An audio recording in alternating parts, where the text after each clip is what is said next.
Well, daylight savings ends soon, and so the debate rages again. Should we make it permanent or ditch it altogether? Or keep it the same? If it ain't broke, don't fix it. Let's do a quick poll. Are you yes or are you no? 8223 I must admit, I'm really enjoying going for walks around 7:30 and the sun's still out. And when we were down at Murray River on the weekend, I reckon it got to about 9 o'clock and the sun was still out. It was just beautiful. So I'm probably more for it than I would be for against it. But could you live with daylight savings for 12 months of the year? The US Senate has just approved a bill for permanent daylight savings over there. Daylight Savings Party is a registered political party in Western Australia led by Wilson Tucker, who joins us now. Wilson, thanks for joining the program. You want to see this made permanent. Why is that? Oh, hi, Jade. Yeah, thank you for having me. Look, I fully support the US push. It is a very progressive approach. What they're actually trying to do is what they're calling permanent daylight saving time. So they're really trying to get all the benefits of daylight saving. So this is financial benefits, economic benefits to the state, to the country, and also lifestyle and health benefits as well that have been widely reported on, and really remove some of the negative connotations that you see with changing the clocks back and forth and some of the disadvantages with messing up your circadian rhythm. So, look, I think it's a great thing. It's really about aligning your waking hours with daylight hours and maximizing that time in the afternoon when you can really appreciate it. Go and get coffee with friends, walk the dog, go to the beach, whatever it may be. I think we can all use a little bit more recreational time in the afternoon.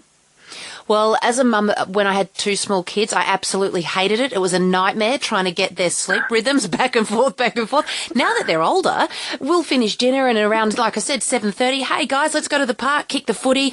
It's excellent. I love it. So I'm probably more team yes. Oh, perfect. Yeah, look, I think the sentiment is changing. Absolutely. There is a fresh push that we're seeing in Queensland. Mm-hmm. And there's an estimated $3 billion deficit just not having Queensland, their time zone aligned with the rest of the states on the eastern seaboard. Here in WA, we had a referendum about 10 years ago, marginally defeated. But since then, we have had a higher concentration of people living in those urban areas and along the coastline that do support the issue. So I think if we were to have another referendum, another push over here, we would see positive support.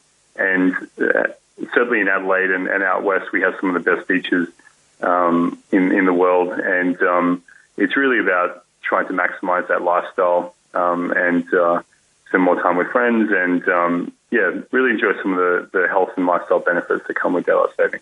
Well, let's talk about some of those health and wellbeing benefits. What are they?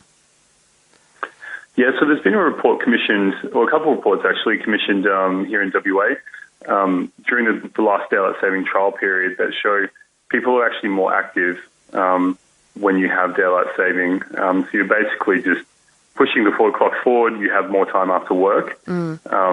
And I recently came from Seattle, and the sun is out quite late, and it really is a sort of an extra day almost after your work day. People are outside walking their dog, going to sporting events, going to the beach, whatever that may be. On paper it just sounds like 1 hour, but it actually does make a very big difference. And certainly doing on the financial side, doing business across the state as well. We do end up in a bit of a time zone hell in summer, where we have 5 different time zones. Some states are adopting daylight, some aren't, and we end up in a bit of a mess. Over in the west, there's a 3-hour difference to Victoria, and it does make it very hard to do business. And these days, as we're working more remotely and in this more location agnostic environment, time zones really do play a very important part of how we connect to each other and how we work now. Well, it's interesting. So health benefits are there. Then I must admit, when I'm out and about, you're like, well, do we just pop on down to the shops and get a drink or a soft drink or a milkshake or what have you? And so there's probably also an economic benefit as well. Yeah, absolutely. And like I mentioned, the Queensland, they've found there were some studies done that $3 billion, obviously a very big amount of money, just for being an hour off.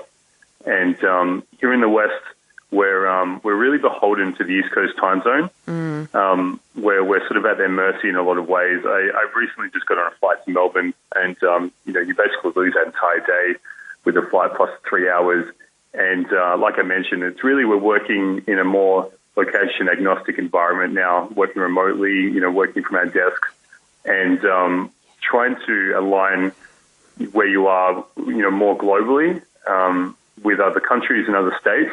That time difference really does make a big difference. So there is a massive economic benefit for implementing daylight saving across Australia. And Wilson, those that are saying no, they don't want it, what are their reasons? Yeah, look, there's a few reasons.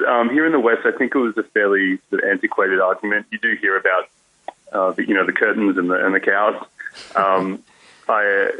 Some people have that perception that you're actually adding more daylight, and here in the West, we're obviously a very sunny place, and those summer days can feel quite oppressive sometimes. But it's not really the case, and when you push that clock forward, the temperature increase for those hours where you're finishing work and out and about, per se, is very minimal. It's really just giving you extra time, not necessarily daylight, at the end of the day to really maximize it. We live certainly in the West, like we have some of the best beaches in the world, and a really laid back lifestyle here in Australia. Yeah. And so it's really about just trying to appreciate that and lean into our strengths. Certainly in some of the regional areas where you don't necessarily see some of those benefits, if you're talking about the beach and maybe being more social with people down the CBD, for example, there can be a little bit more reluctance. But certainly for the vast majority of West Aussies and Australians, you are going to see those lifestyle benefits. Wilson Tucker, thank you so much, leader of the Daylight Saving Party. What do you think? Do you think that we should keep daylight saving as is, just roll it on out for the next 12 months? Or do you like to keep it the way it is, or scrap it altogether? Maybe you absolutely hate daylight saving and don't want to see it altogether.